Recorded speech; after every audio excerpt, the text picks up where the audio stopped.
చదువుకోవడమే మీ లక్ష్యమా? MBBS సీట్ల guidance కోసం తప్పక విచ్చేయండి మెగా ఎడ్యుకేషన్ మేళా.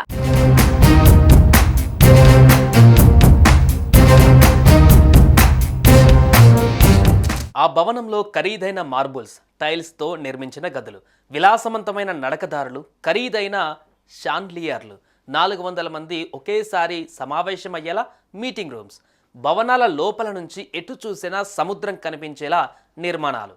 ఇవన్నీ రిషికొండ ప్యాలెస్ గురించేనండి. గత వైసీపీ ప్రభుత్వం రిషికొండపై రిసార్ట్ను ఓ ప్యాలెస్గా మార్చేసింది.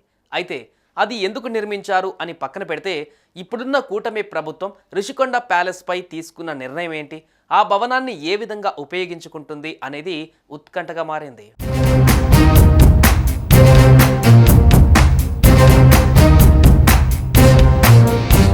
ఆంధ్రప్రదేశ్లో ప్రసిద్ధి చెందిన పర్యాటక ప్రదేశాలు ఎన్నో దాగి ఉన్నాయి. అందులో ఒకటి విశాఖపట్నం. ఈ మహానగరం ఏపీలోనే అత్యంత వేగంగా అభివృద్ధి చెందుతున్న నగరాలలో ఒకటిగా మారింది. ఇక్కడే రిషికొండ కూడా పర్యాటకంగా పేరు పొందింది. అదేవిధంగా రిషికొండలో ఉన్న ప్యాలెస్ పైన రాజకీయ విమర్శలు వచ్చాయి. 3 రాజధానుల పేరిట విశాఖలో మకాం మార్చేందుకు మాజీ సీఎం వైఎస్ జగన్ రిషికొండపై ఓ భవనం నిర్మించారు. ఇది ముఖ్యమంత్రి పరిపాలనా కార్యాలయంగా ఆనాడు ప్రచారం జరిగింది. అయితే అనూహ్యంగా జగన్ అధికారం కోల్పోవడంతో ఆ భవనాన్ని టీడీపీతో పాటు కూటమి నేతలు పరిశీలించారు. దీంతో వైసీపీపై విమర్శలు ఎక్కుపెట్టారు. గత వైసీపీ ప్రభుత్వం ఈ ప్యాలెస్ను రాజ్మహల్గా తయారు చేసిందని, అది కూడా మాజీ సీఎం జగన్ కోసమేనని కూటమి నేతలు ఆరోపణలు గుప్పించారు.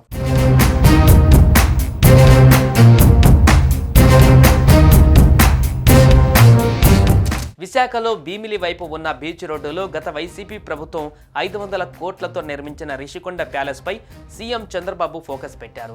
ఈ భవనాన్ని ఏం చేద్దాం, ఎలా ఉపయోగించుకుందాం అనే అంశంపై ఆలోచనలో పడ్డారు. తాజాగా ఏపీ టూరిజంపై ముఖ్యమంత్రి చంద్రబాబు సమీక్ష నిర్వహించారు. ఈ సందర్భంగా మరోసారి రిషికొండ ప్యాలెస్ ప్రస్తావన వచ్చింది.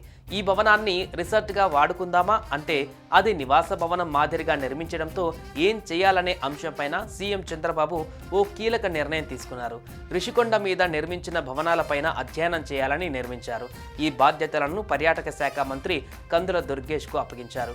దుర్గేష్ ఆధ్వర్యంలో ఆ శాఖ ముఖ్య కార్యదర్శి, కమిషనర్ తదితర అధికారులు ఈ నెలాఖరులో విశాఖ వెళ్లి రిషికొండపై నిర్మాణాలను పరిశీలించనున్నారు.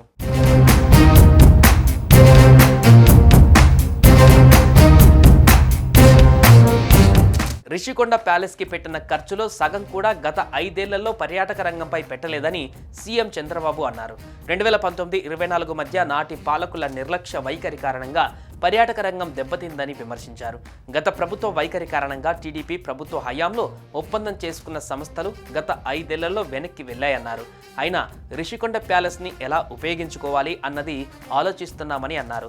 ఈ విషయంలో అందరి సూచనలు, ఆలోచనలు పరిగణలోకి తీసుకొని నిర్ణయం తీసుకుందామని ముఖ్యమంత్రి చంద్రబాబు సూచించారు. అంటే రిషికొండ ప్యాలెస్ని టూరిజం ప్లేస్గానే చూడాలన్నది ప్రభుత్వం ఆలోచనగా తెలుస్తోంది.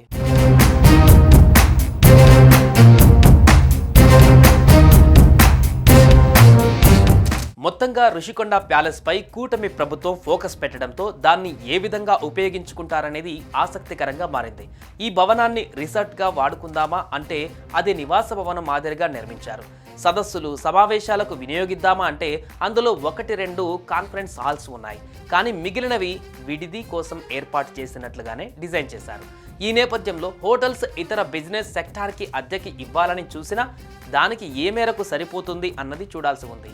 ఈ క్రమంలోనే మంత్రి కందుల దుర్గేష్ ఆధ్వర్యంలో ఆయన బృందం రిషికొండపై నిర్మాణాలను పరిశీలించిన తర్వాత ఏం చేయాలనే దానిపైన ఓ కొలిక్కి రానున్నారు.